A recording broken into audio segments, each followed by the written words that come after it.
A couple of days after that, my folders arrived, and it was just nothing more than a standard attempt to intimidate me and let me know that they were going to try to make public what was in my confessional folders. Well, I would willingly let any one of you read them now, because there isn't anything that anybody's going to do to me anyway.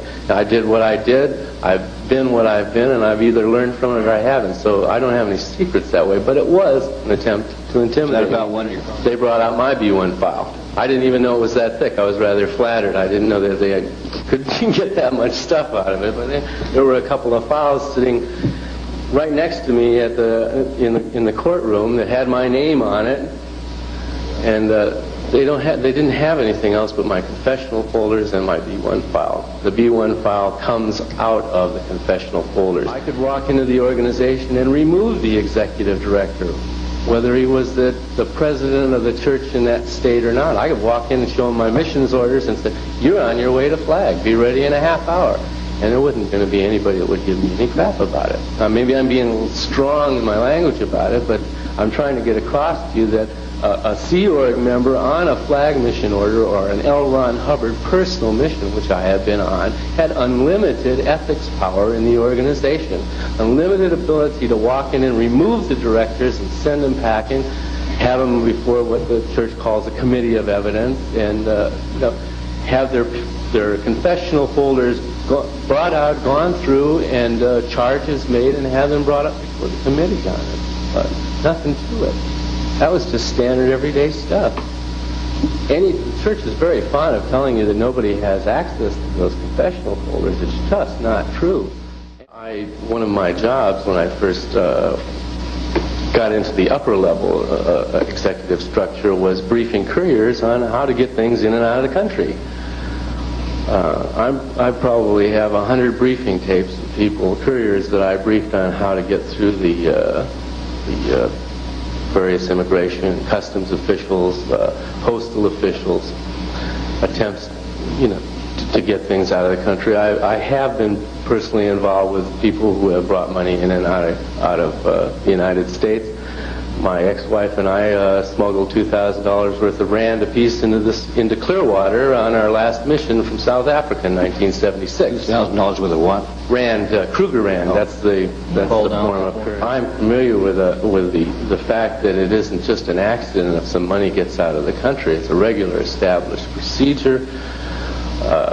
There's an interesting thing about the procedure too, because on the face of it, it looks like everyday business activities and students coming in and out and so on and so forth, which is of course exactly what it's supposed to look like in school. Children were routinely transported from Los Angeles to the Mexican base and birthed and housed there under the care of various base personnel, so that their mothers and fathers could get on with their business within the church. A lot of them had to get the kids out of the country and out of the way of production. Mexico, of course, at that time and 10 years ago was still pretty wild. In fact, there were bandit groups roaming the hills, and they used to come down to the base. The base fell under my sphere of responsibility as an operating project. I was in charge of operations. The bandits were coming in at night, and they were stealing grain, and they were stealing saddles, and whatever wasn't tied down, and whatever they could get away with, and causing a lot of commotion. And I was asked to go down with another ex-member of the church, whose name I don't care to give you, because he's still around. We were asked to go down there and eliminate the bandits. The person at that time had free access, in fact was dealing in arms at the time, and was routinely used by the church on various guardian operations. We were asked to go down, and actually went into briefing to go down and set up a little infrared sniper scope in the middle of the night and make sure the bandits didn't bother us anymore. I just want to get across to you that at that point in time with the church, that sort of thing, they were impeding Scientology. They were nothing but bandits, and they had to be gotten out of the way. All I can say was at the time I was willing to go. I don't necessarily feel good about that now, but at the time I didn't make any protest. caretaker used to come up from Mexico on a weekly basis to get money to bring back down because they did their purchasing in Mexico because of the price difference. The area was incredibly infested with scorpions, snakes, tarantulas, spiders. The area around the base house had a lot of shrubbery up against the house, and the place had never really been made habitable. The man brought me up a jar full of scorpions, tarantulas, and laid at me. He says, "Look at it. He says, we've got to have money to clear this brush out. So one of these kids gets it. You and I are the ones that are going to be in trouble because we're responsible for the area. The rest of the church is going to take the rap if a kid gets killed down there." So I took the jar and I brought it into the woman. I plopped it down on her desk, and I said, "Here they are. What I've told you is true, and I'm laying it on you. I'm not going to be responsible anymore for the care of those children if you are going to deny me the funds to get the tools necessary to clean around the house and take all of the brush and stuff away and make it safe for them." And I eventually got the money, by the way, but I was no longer in financial favor in the church. It was a little hard to get. Before I managed to get out of Clearwater and go back to Los Angeles on a leave of absence, I set up bunk beds in the Fort Harrison Hotel up to the ceiling and just packed them in like rats.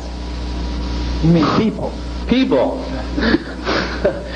There were rooms that were smaller than the division in this area here that had bunks in them 5 high, and clothes strewn all over, sea bags full of clothes. Just very often had people that were sympathetic to the church that would apprise us of inspections that were going to take place. And if that would happen, if we would get a forewarning of it, we had drills set up to pull the bunk beds out, move the dressers out, ship them over to one of the other houses until the inspection was over, and then bring it back and pack them back in again.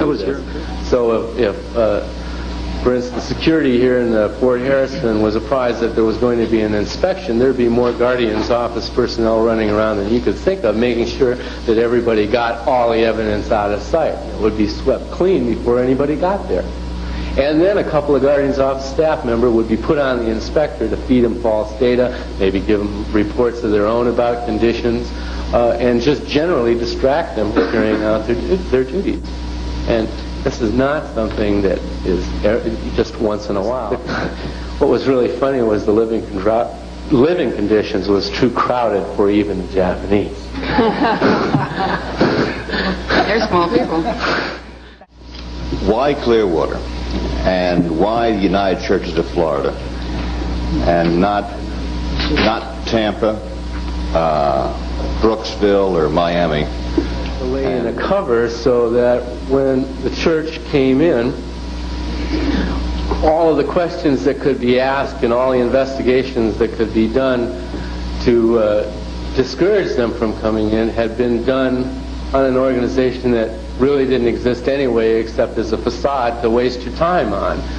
By the time you finished running around trying to sort all that stuff in, we were already here, if I remember correctly. And the idea was to get Ron out here in the community as a religious leader.